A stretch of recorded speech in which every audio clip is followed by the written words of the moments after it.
তুই পরের বাহু ডোরে আমার ভেতর যাচ্ছে পুরে, তুই হিনা এই আমিটা তিলে তিলে যাচ্ছে মোরে।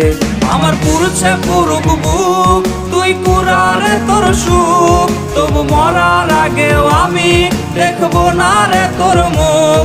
আমার মৃত আত্মাটা তোরে ডাকবে একদিন খুব, আমি দেখবো সেদিন তুই ওর কেমনে রবি চুপ।